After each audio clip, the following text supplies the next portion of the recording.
Hello everybody. Today we're going to go through one of the QGIS plugins and learn how to use it and adding data with it. So here in the interface, we'll select plugins and manage and install plugins. Now from here, I am going to choose the active fire,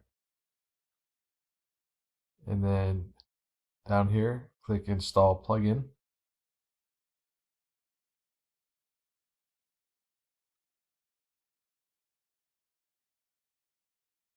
And it should be ready to go. And I can see it right here on the icon. If I float my mouse, it'll say display active fire.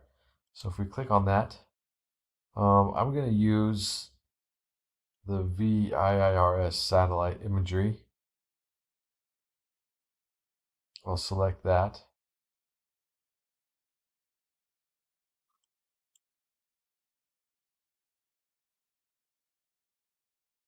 And then on the screen, you'll see a lot of red dots. And those are all heat imagery related to some sort of fire that the satellites think they have detected. So now we need a background. So here in the browser, I'm going to go ahead and open Street View. And let's add some data here and see how we can use this.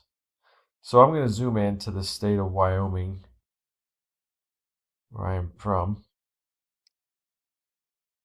And we should see a couple of signatures here. Oh, one thing to check is to make sure that this layer is above that.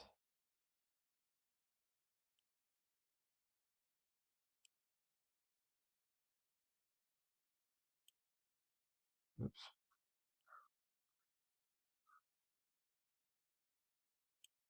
There we go. That way the base map is underneath the layer. So now here in the state of Wyoming, we have a few fires here, here, and then a few up here. Now we can look at the attribute table on this, and so some of these you'll see an attribute called confidence. And there's three types of confidence on this: nominal, high, and low. Low confidence means it's most likely not a fire, and high confidence means it's probably a fire. So we can sort that by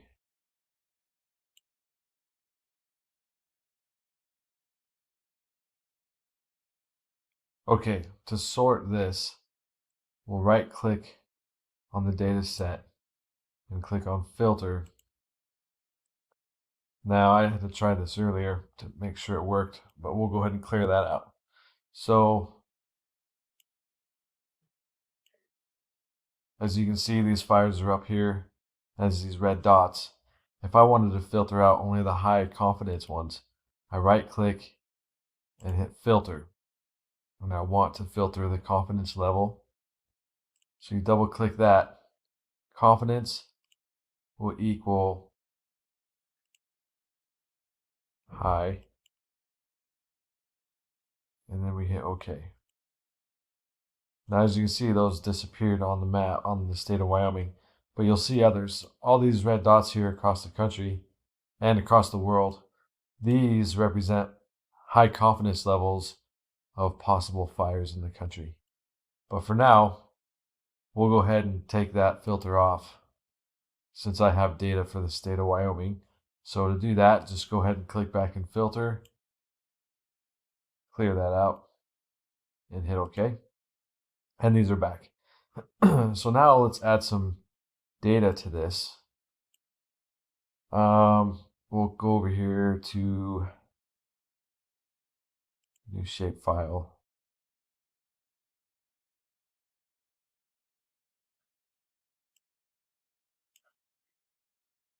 I'm sorry, up here, click on layer, add layer. We're going to add a vector layer to this. Now, this is going to be my computer.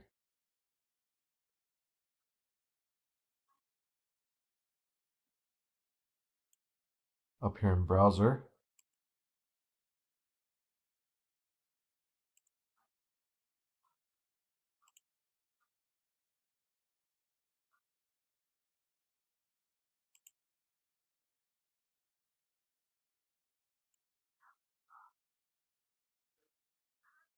I'm going to add all these for now, but I'm not going to use them all. Oops.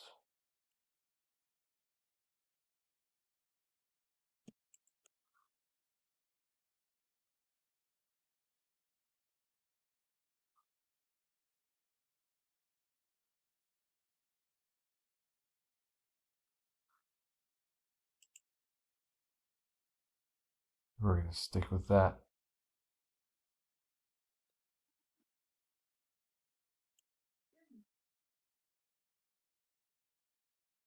Okay, close that. And now I have some layers of Wyoming. Now, I don't want to see, what we're looking for here is how we can use this information for, let's say, new wildfires against population densities. So what I'm going to do here is I'm going to uncheck almost all of these. Not sure which ones I'm going to use. I keep that one.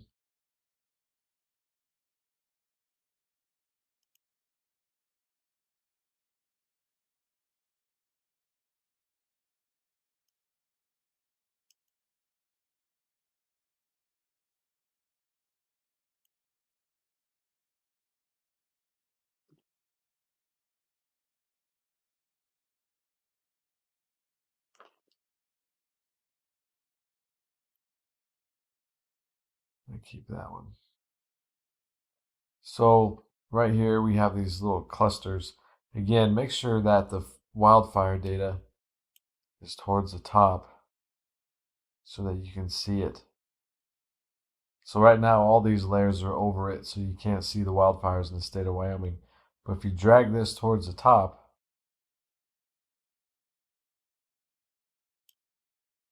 then they'll appear.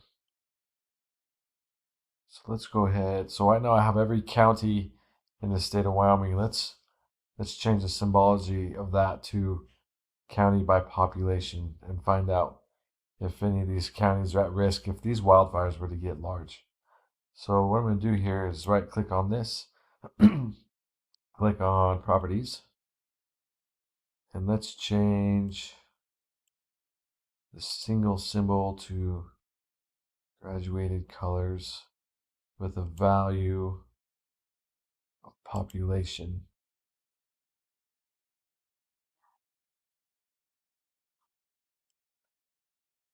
And then we get 5 classes of population for that. And then we'll go ahead and hit apply.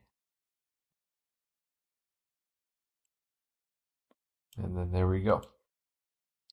So now we have that layer from white representing a least populated county and red, bright red representing heavily populated counties in the state. So here, as we look at these red dots,